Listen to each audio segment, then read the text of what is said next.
T time गपशप part 5, जिसमें आशु अग्रवाल के अनसुलझे प्रश्न और एडवोकेट नरेंद्र जोशी के सटीक जवाब। सर, मेरा पहला प्रश्न ये है कि मैं उससे पहले आपको थोड़ी सी भूमिका समझाता हूं सर। जी सर, प्राय ये देखने में आता है कि जब किसी लोन डिफॉल्टर का लोन डिफॉल्ट हो जाता है बोरोवर का, तब वह अंदर से बड़ा घबराया हुआ होता है, जिसकी पहली ईएमआई बाउंस होती है और अचानक से उसके पास 15 दिन 20 दिन व्यतीत होने पर रिकवरी एजेंट्स के फोन आने लगते हैं। तब बोरोवर की हार्ट बीट जो है ना सर, बहुत बढ़ जाती है और टांगे कांपने लगती हैं, मन भटकने लगता है और मन में एक अजीब अजीब से ख्यालात आने लगते हैं। और ये प्रक्रिया उसकी 1.5 महीना 2 महीना 3 महीना चलती है। वो कुछ परिस्थितियों के सहारे अपने आप को मजबूत करता चला जाता है कि समाज क्या कहेगा, मैं किसी को बताऊं या नहीं बताऊं। और अचानक से जब इस प्रकरण को बीतते हुए 2.5-3 महीने बीत जाते हैं, तब अचानक से उसके पास एक स्पीड पोस्ट आती है और जब वह स्पीड पोस्ट खोलता है तो बकायदा किसी जुडिशियल मजिस्ट्रेट की स्टाम्प लगी होती है और उसमें उसको निमंत्रण दिया जाता है कि आप फला फला तारीख को फलाना फलाना बजे इतने बजे मेरी इस कोर्ट में उपस्थित हूं। तो मैं ये जानना चाहता हूं कि इस दस्तावेज को क्या कहते हैं और हमारे फॉलोअर और श्रोता ये जानना चाहते हैं कि इस पत्र से उनको कितना डरना चाहिए या नहीं डरना चाहिए। देखिए सर, ये जो बुलावा पत्र आप कह रहे हो, जो इनविटेशन कह रहे हो, ये कोर्ट का एक समन होता है। मतलब इसको कोर्ट की भाषा में समन कहा जाता है कि आपको समन किया गया है कि भाई आपके विरुद्ध इस टाइप की एक क्रिमिनल कंप्लेंट कोर्ट में फाइल हुई है, तो इस मैटर में आपको अपना पक्ष रखना है और इसके लिए आप कोर्ट उपस्थित हुई है। समन एक्चुअली मैक्सिमम तो एक्चुअली पोस्ट के माध्यम से ही आते हैं और कभी कभार कोई समन पुलिस अधिकारियों के द्वारा भी आता है। तो समन कभी भी 2 कॉपी में होता है। जैसे आपने वारंट सुना होगा 1 कॉपी में ही होता है, समन 2 कॉपी में होता है। अगर बाई पोस्ट भेजा जा रहा है तो समन की 1 कॉपी भेजने वाले कोर्ट के पास, ऐसे तो देखा समन कोर्ट के नाम से आता है, लेकिन जनरली जो फाइनेंस कंपनियां होती है उनके द्वारा रवाना किया जाता है। नाम भले ही कोर्ट का लिखा जाता है और 1 कॉपी उनके पास जो रहती है उसके ऊपर डाक रसीद लगा के और ट्रैकिंग रिपोर्ट लगा के कि सामने वाले को समन की तामील हो गई है और ये कोर्ट में उपस्थित नहीं हुआ है, तो इसका बेलेबल वारंट जारी करो और उसके लिए पीएफ पेश किया जाता है कोर्ट में। तो समन एक बुलावा पत्र है जो पुलिस के माध्यम से भी तामील हो सकता है और स्पीड पोस्ट के माध्यम से भी आ सकता है। तो सर, मेरा प्रश्न इतना है कि इससे हमारा बोरोवर या लोन डिफॉल्टर को कितना डरना चाहिए। सर एक्चुअली सेक्शन 25 हो या 138 हो या 316 या 318 हो, अगर कोर्ट का समन आया तो उसमें डरने जैसी कोई बड़ी चीज नहीं है, क्योंकि मात्र एक क्रिमिनल कंप्लेंट केस है, ठीक है ना, जिसमें लास्ट स्टेज पर भी अगर इंसान कोर्ट में अपीयर होता है तो तुरंत ही उसको बेल मिल जाती है, सेम डे सेम टाइम। कोई बहुत बड़ा तनाव लेने का इश्यू नहीं है ये। चलिए सर, आपकी बात ये मैंने मान ली। आपके अनुसार एक हमारे पास स्पीड पोस्ट आती है, हम उसे खोलते हैं, उसमें लिखा होता है नोटिस टू एक्यूज्ड और बकायदा इशू करने वाले मजिस्ट्रेट का मोहर लगी होती है और उसने हमें बुलावा दिया होता है कि आप इतनी तारीख को इतने बजे उपस्थित हो। इससे हमारे बोरोवर को डरने की कोई जरूरत नहीं है। वो बेधड़क जा सकता है उस तारीख पे और अपना पक्ष अपने किसी वकील के माध्यम से भी रख सकता है। बिल्कुल बिल्कुल, इसमें हमें किसी प्रकार के डरने की, घबराने की कोई जरूरत नहीं है। जी जी, ठीक है ना साहब? बिल्कुल बिल्कुल। अब हमारा था सर ये एक पहलू, कभी कभी हमारा बोरोवर इस चीज को नेग्लेक्ट कर देता है। उसके पास लेटर आया, निमंत्रण पत्र आया, किसी लापरवाही वश, अज्ञानता वश या भूल वश वो उस चीज को नेग्लेक्ट करके कोर्ट नहीं जाता है और इस विषय में 1 या 2 तारीख पड़ जाती है और अचानक से उसके स्वयं के वास्तविकता में स्थानीय थाने से फोन आता है कि भाई तुम्हारे नाम से किसी मेट्रो सिटी, कोई भी शहर हो सकता है बड़ा, कलकत्ता, जयपुर, दिल्ली से भाई तुम्हारा बेलेबल वारंट आया हुआ है जिसमें 1000 रुपए की जमानत राशि लिखी हुई है और ये आप आकर हमारे थाने में आकर फलाना फलाना अधिकारी से संपर्क कर लें। तो इसमें बोरोवर को क्या कदम उठाने चाहिए और किन चीजों से अपनी रक्षा करनी चाहिए कि जिससे वो किसी नई प्रॉब्लम में ना फंसे, और इसमें उसको कितना डरना चाहिए? देखिए सर, बेलेबल वारंट जो होता है, बेलेबल वारंट में जैसे कि मैंने आपको बताया कि समन बाई पोस्ट आ सकता है, लेकिन बेलेबल वारंट कभी बाई पोस्ट नहीं आएगा। जी। बेलेबल वारंट उस व्यक्ति के संबंधित पुलिस स्टेशन को भेजा जाता है और उस पुलिस थाने का जो भारसाधक अधिकारी होता है, पुलिस इंचार्ज, जिसको हम एसएचओ कह सकते हैं, कहीं पे टीआई कहते हैं, कहीं पे सीआई कहते हैं, लेकिन उसको कहते हैं ऑफिसर इंचार्ज। हम्म। उसको संबोधित किया जाता है कि आप इस मैटर में इस व्यक्ति के खिलाफ ये बेलेबल वारंट है, आप इसको गिरफ्तार करें। मैं क्लियरली भाषा बता रहा हूं, इसको गिरफ्तार करें। किंतु यदि व्यक्ति किसी व्यक्ति की जमानत दिलाता है, 1,000 रुपए की या 5,000 रुपए की श्योरिटी दिलाता है कि यह निश्चित तारीख को कोर्ट में अपीयर रहेगा, तो इसे जमानत पर छोड़ा जाए। वहां पे यदि किसी पुलिस का फोन आता है कि आपके खिलाफ बेलेबल वारंट है, तो ऐसी स्थिति में व्यक्ति को पहले से ही अपने साथ एक साथी को लेके जाना चाहिए जिसके पास उस व्यक्ति का आधार कार्ड मौजूद हो। श्योरिटी के लिए पुलिस थाने में कोई जरूरी नहीं है कि वह व्यक्ति कोई अपनी दस्तावेज साथ में लेके जाए, कोई अमाउंट साथ में लेके जाए। वह जाए अपने साथी को साथ में लेके, दोनों अपने आधार कार्ड लेकर जाए। वह मुचलके पे हस्ताक्षर करवाते हैं कि भाई इस तारीख को इस कोर्ट में इस मैटर में पेशी है, केस नंबर वगैरह लिख के वो दे देते हैं और दोनों के साइन करवा के उनको कहते हैं भाई चले जाओ, और व्यक्ति अपने घर आ जाता है।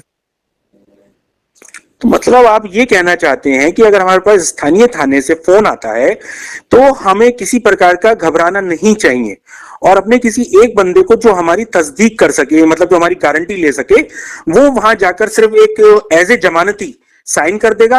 वहां हमें कोई रुपया पैसा खर्च नहीं करना है, जैसा वारंट पे लिखा होता है कि 1,000 है या 5,000 है। ये एक बात ध्यान रखना, ये 1,000 और 5,000 जो भी लिखा होता है वो ये है कि अगर तुम अपीयर नहीं हुए तो कोर्ट में कल तुमको इतनी राशि तक का जुर्माना जमा कराना पड़ सकता है, अगली तारीख पे नहीं उपस्थित हुए। एक मिनट वकील साहब, एक मिनट वकील साहब, मैं यहाँ पे थोड़ा सा और अपने फॉरो के लिए क्लियर करना चाहूंगा। सपोज मेरी तारीख पड़ी है 20 फरवरी की, और मेरे पास बेलेबल वारंट स्थानीय थाने से फोन आया आज 14 जनवरी को।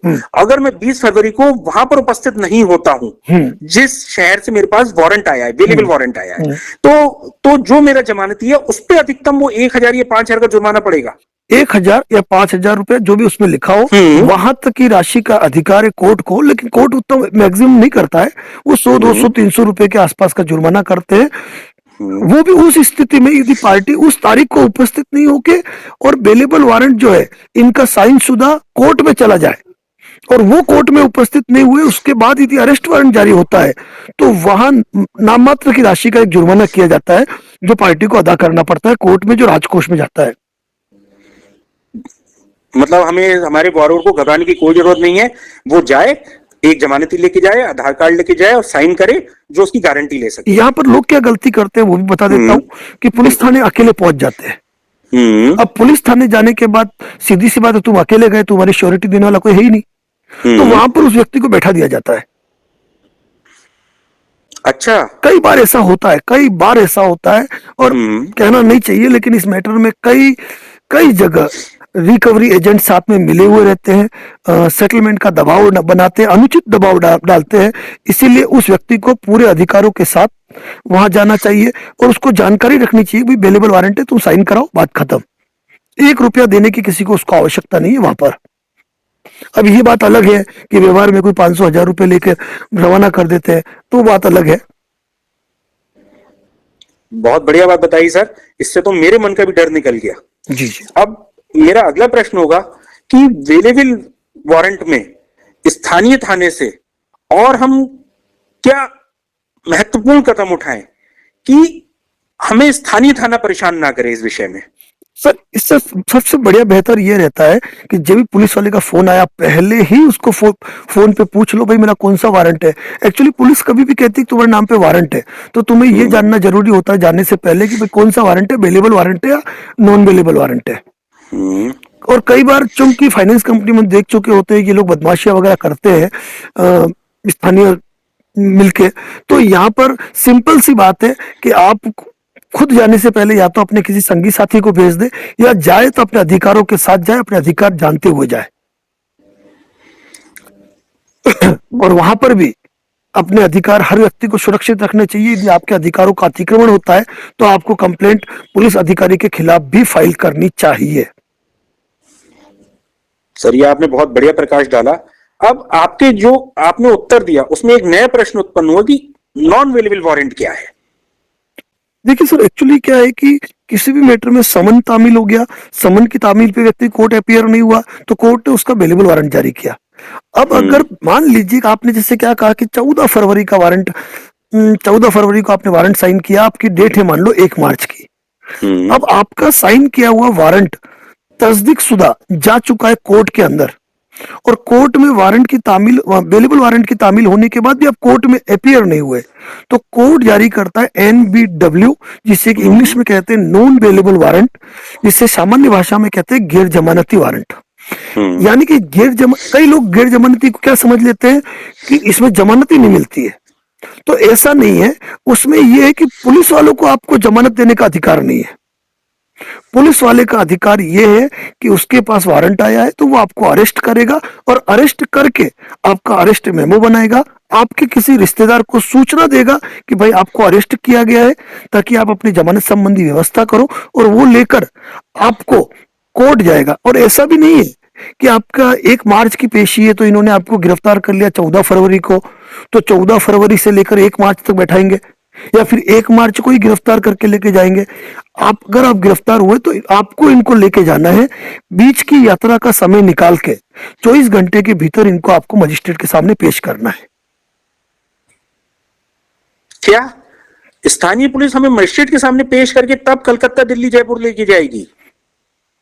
बिल्कुल, मैं क्या कह रहा हूं, अगर मान लो पुलिस ने आपको अरेस्ट किया है तो बाकायदा अगर लंबा सफर है तो आपका मेडिकल भी पुलिस करवाती है, ताकि बीच में कोई आपके स्वास्थ्य संबंधित इश्यू आ गया तो पुलिस के ऊपर जिम्मेदारी ना हो। अगर लंबे सफर है तो पुलिस को अपने उच्च अधिकारियों से इसके लिए परमिशन भी लेनी पड़ती है। मतलब कुल मिला के जो लंबे क्षेत्र के वारंट होते हैं उनमें दिक्कतें पुलिस विभाग को, कई राज्यों की पुलिस को काफी दिक्कतों का सामना करना पड़ता है। कारण ये होता है कि जिस भी व्यक्ति को लेके जा रहे हैं उसके खाने पीने, रहने, टिकट, ये सारा खर्चा राज्य सरकार के जिम्मे आता है और राज्य सरकार को वहन करना पड़ता है।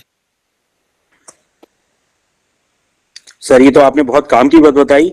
जो फॉलोअर हमारे सुन रहे हैं उनको मैं समझता हूं आपकी इन जो आपने 3 या 4 बिंदुओं पर प्रकाश डाला है, इससे उन्हें बहुत सहूलियत मिली होगी। यहाँ पर मैं एक चीज और कह दूं, कई लोगों के दिमाग में ये बात भी होती है कि नॉन अवेलेबल वारंट का मतलब ये है कि हमको जमानत ही नहीं मिलेगी। तो यहाँ क्रिमिनल कंप्लेंट के मैटर में जो जनरली सेक्शन 25, 130, 316, 318 के मैटर है ना, उसमें कोर्ट पहुंचते ही आपको same day same time bail मिल जाती है। केवल और केवल कुछ दुर्लभतम मामले, यहां पर मैं स्पष्ट करना चाहूंगा, दुर्लभतम मामलों में ही मजिस्ट्रेट द्वारा जेसी जुडिशियल कस्टडी का ऑर्डर किया जाता है। अच्छा, इसमें जुडिशियल कस्टडी भी दे सकते हैं? बिल्कुल दे सकते हैं। मान लीजिए कि आपने जमानत करवा ली, और जमानत करवाने के बाद आप लगातार बेल जंप कर रहे हैं, मतलब आपने जमानत कराने के बाद न तो आपके वकील साहब अपीयर हुए, खैर एक बार आपने जमानत करा ली तो लंबे समय तक आपको कोर्ट जाने की जरूरत नहीं है, आपके एडवोकेट मैनेज करते रहते हैं। लेकिन मान लीजिए आपके और एडवोकेट के बीच में कोई तारतम्य नहीं है, कांटेक्ट मिस हो गया, वो आपसे कांटेक्ट नहीं कर पाए, आप उनसे कांटेक्ट नहीं कर पाए, आप उनको सपोर्ट नहीं कर रहे हो, तो ऐसी स्थिति में एडवोकेट बेल जंप कराता है कि भाई पार्टी मेरे टच में नहीं है। और ऐसी स्थिति में 1 बार जंप हो गई, 2 बार जंप हो गई, 3 बार जंप हो गई, बार बार अगर आप बेल जंप करा रहे हैं कोर्ट में, अपीयर नहीं हो रहे, ऐसी स्थिति में फिर कुछ जगह कोर्टों में अलग तरीका चलता है कि एक बार आप अपीयर हो गए, ट्रायल चल गई, फिर आप अपीयर नहीं भी हो रहे हो तो आपकी अनुपस्थिति में फाइल आगे बढ़ती है। तो कहीं कहीं पर यूं है, जैसे हम राजस्थान की बात कर ले, हमारे यहाँ पर यदि आपने बेल जंप करा ली और आप कोर्ट में अपीयर नहीं हुए तो केस उसी स्टेज पर रुक जाता है। अच्छा, उसमें जब तक आगे नहीं बढ़ेगा जब तक कि पार्टी वापस अपनी बेल नहीं करा लेती। लेकिन जैसे गुजरात की बात करूं तो गुजरात में ये अगर आपने बेल करा ली, उसके बाद आप कोर्ट में अपीयर नहीं हुआ तो आपकी अनुपस्थिति में भी केस चलता है। अच्छा। भले कानून पूरे भारत का एक है, लेकिन कई जगह ट्रायल थोड़ी थोड़ी अलग चलती है, हम्म। तो वो चीजें अलग है। तो अगर हम्म। लगातार व्यक्ति का जो कंडक्ट है वो हम्म। कोर्ट के अनुरूप नहीं है, तो हम्म। फिर एक बार मजिस्ट्रेट उसकी बेल नहीं लेगा, एक बार जेसी हम्म। करेगा। मतलब आपका कहना है कि हमारे बोरोर को ध्यान रखते हुए अपने वकील साहब के संपर्क में रहना चाहिए और बेल जंप नहीं करनी चाहिए। बिल्कुल बेल जंप नहीं करनी चाहिए, वकील साहब के लगातार टच में रहना चाहिए। वकील साहब हम्म। को तारीख याद ना हो ना हो, ई कोड खुद हम्म। अपने फोन में ई कोड डाउनलोड करके अपने रिफ्रेश हम्म। करते जाओ, और अपनी हम्म। जब भी डेट हो 2 दिन पहले खुद होकर वकील साहब से कांटेक्ट कर लो, हम्म। व्हाट्सएप मैसेज डाल दो कि भाई मेरी डेट है, आप ध्यान हम्म। रखिए। जी जी।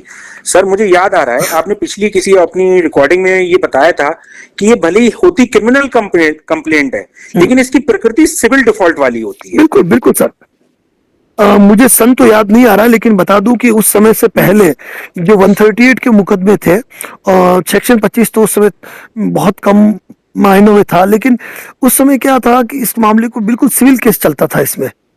लेकिन हम्म। जिस तरीके से चेकों के अपराध बढ़ने लग गए, उसके बाद इसको क्रिमिनल कंप्लेंट का रूप दे दिया गया, हम्म। बाकी जस्ट ये एक सिविल नेचर केस है। जैसे हम्म। जैसे फॉर एग्जांपल हम सामान्य रूप से देखते हैं, एक कानून है घरेलू हिंसा से महिलाओं का संरक्षण अधिनियम, जिसको हम्म। हम डीवी एक्ट कहते हैं, डोमेस्टिक वायलेंस।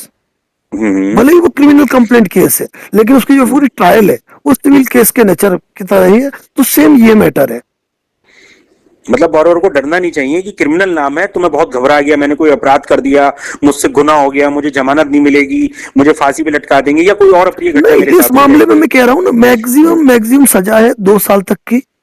हम्म। और इसके अंदर मैं क्या कह रहा हूं कि जो आपका चेक अमाउंट है या जो ईसीएस अमाउंट है, उससे उससे केवल दोहरी सजा का प्रावधान है, दोहरी तक।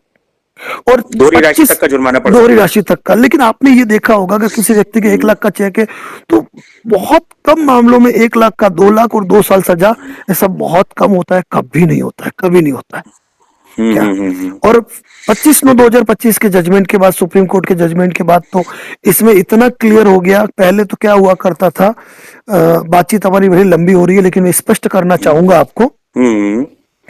कि पहले क्या होता था कि मान लीजिए कि आपने मेरे ऊपर सेक्शन 25 का केस फाइल किया, ठीक।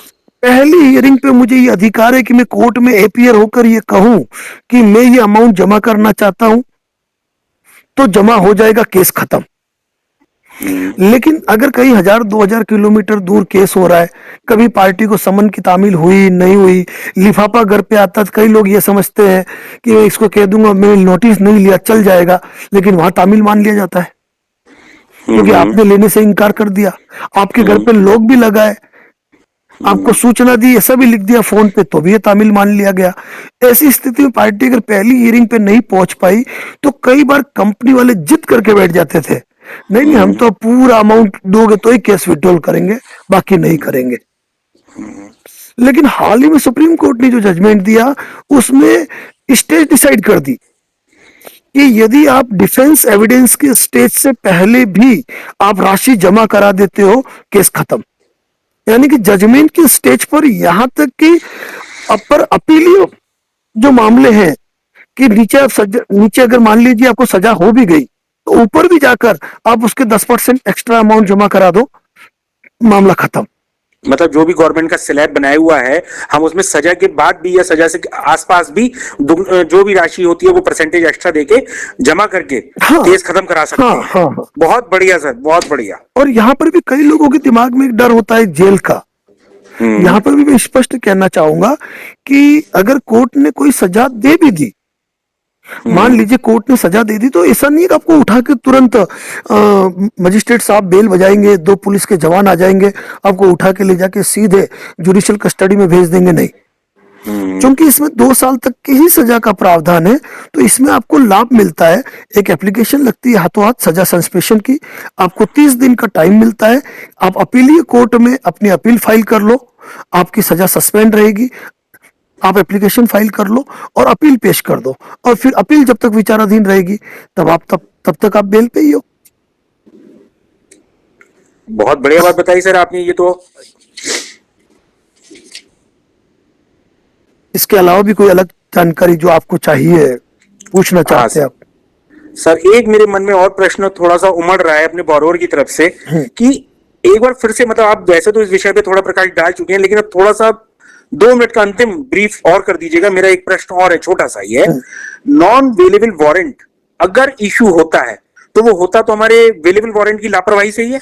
बिल्कुल, बेलेबल वारंट की लापरवाही से ही होता है, क्योंकि इस मामले में माननीय सुप्रीम कोर्ट भी इस चीज को कह चुके हैं कि अधीनस्थ न्यायालय को किसी व्यक्ति की गिरफ्तारी वारंट जारी करने से पहले पूर्व की हुई तामीलों पर गौर करना आवश्यक है, क्योंकि यह व्यक्ति की स्वतंत्रता का अधिकार है जिसे हम प्रतिबंधित नहीं कर सकते हैं। मतलब संविधान के अनुच्छेद 21 का पालन करना जरूरी है कोर्ट को भी। बिल्कुल बिल्कुल बिल्कुल। ठीक है सर, ये बात मैंने आपकी मान ली और समझ ली। चलिए, हमारी अज्ञानतावश भूलवश बोरोवर के कारण अवेलेबल वारंट में लापरवाही, एनबीडब्ल्यू इशू हो गया, तब स्थानीय थाने का योगदान और एक बार पुनः एनबीडब्ल्यू कराने में क्या खर्चा आएगा, मतलब एनबीडब्ल्यू से जमानत कराने में क्या खर्चा आएगा? सर एक्चुअली क्या होता है, मैं एक बात बताऊं, जमानत का जो प्रोसेस होता है ना, कई लोग ये समझ जाते हैं कि जमानत का मतलब ये होता है कि हमें बहुत बड़ा खर्चा आना है या हमें बहुत बड़े हायर एडवोकेट को चूज करना है।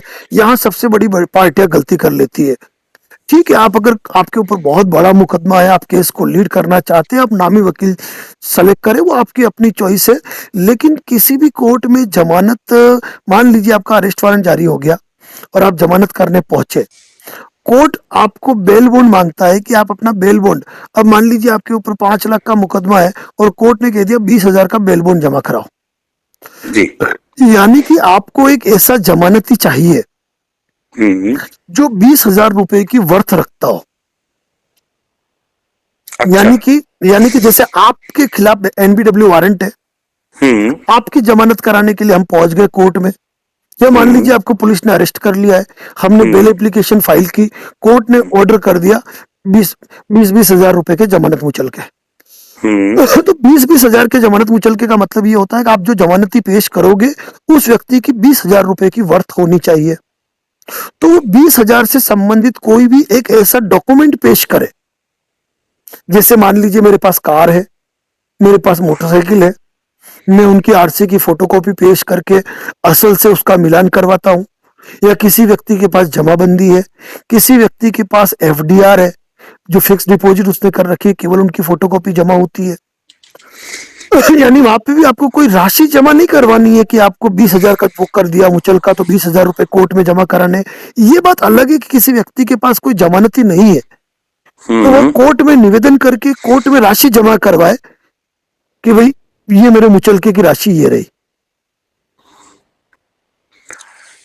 मतलब आपका कहने का ये है कि अगर मेरी एनबीडब्ल्यू इश्यू होता है और आप मेरा बेल वारंट क्या होता है सर, अभी आपने बताया बेल मेमो भरते हैं, मुचलका भरते हैं, हाँ बेल बॉन्ड, तो उसमें अगर मेरे पास 20,000 की व्यवस्था नहीं है तो मैं 20,000 की एफडीआर लगा दूं, 20,000 के अपने स्कूटर मोटरसाइकिल के कागज लगा दूं? आप नहीं, जो आपकी जमानत दे रहा है वो लगाएगा।